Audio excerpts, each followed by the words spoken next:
Here is a simple step-by-step guide on how to not overspend on your project car. This video will be followed by costs I had on my car and the actual value you get with those expenses. I wanna clarify that a high cost upgrade does not automatically give you the most value. The value is defined by your purpose, by what's most important to you as a driver, as a car enthusiast. If a $70 upgrade makes your car go winky winky, it's probably the most value you get for your money. A bad example, on the other hand, would be to spend $500 on a cooling system upgrade you absolutely do not need for a 100 horsepower shitbox running on apple juice. Firstly, you need to buy the car. You checked for rust and other obvious damages or any neglect by the previous owner before buying it. What's the first thing you do with your newly bought car? Please don't do it yet. Most of you know what's supposed to be done first. Maintenance. Nobody likes talking about it, nobody likes doing it. But there is a bare minimum of problems you gotta get out of the way first. A non-negotiable is an oil and oil filter change. There is no way around it. You don't know when the previous owner did it, so might as well. It's like $50 and your car will thank you for sure.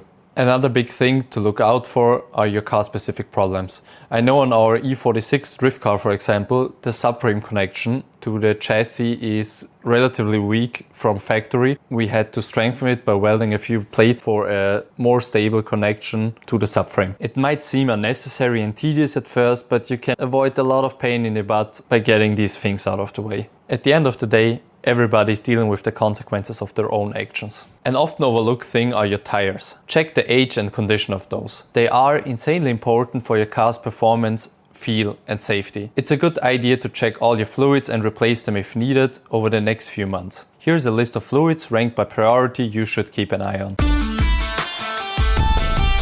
Who cares about such a silly thing? I know most of you don't give a flying fuck, but there are some people, me included, who wanna make sure that the car is as street legal as possible. After getting these things out of the way, you can properly start enjoying your car, giving it some love, making sure it's clean, and start upgrading your interior. I'm usually not the type of guy to care too much about the interior, but on this car it's somewhat different. Because on a project car it's not just the outside you see, but the inside you touch and connect with. At the beginning, I went from the interior looking like this, which you see a torn up middle console, it's called Tombstone actually in the Miata, to my interior now looking like this. It's mostly a lot of quality of life changes like the gauges, the steering wheel with a nice touch, a nice feeling, the foldable radio so I can enjoy Android Auto and clean look. This way I have the best of both worlds.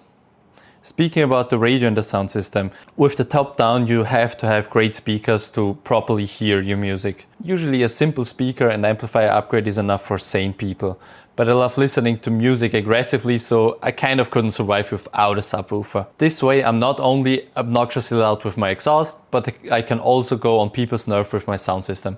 The most important take on this video is that there is many ways to enjoy a car. Each and every one should tread the path which desire carries them most. I know where my desire carries me. I want to really drive my car. I want to tickle every last bit of enjoyment and performance out of it. This was the point where my budget absolutely left the chat. How do you make your 90s shitbox handle and perform like a Porsche? You don't.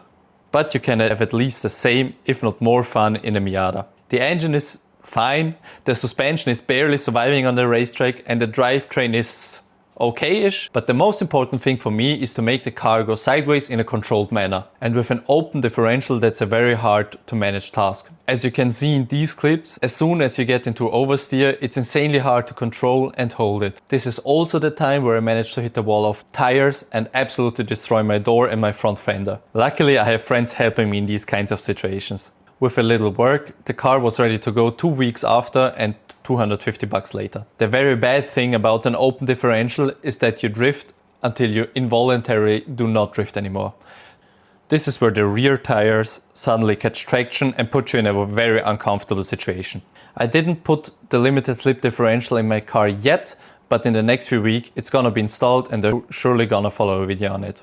If you're not absolutely out of your mind, you should without a doubt put a roll cage in your roofless track car as soon as possible. There are so many cars in a rollover and people breaking their necks and dying miserably just because of a lack of roll cage. This is why I should have a roll cage. But I'd rather spend it on a differential and other shenanigans on this list.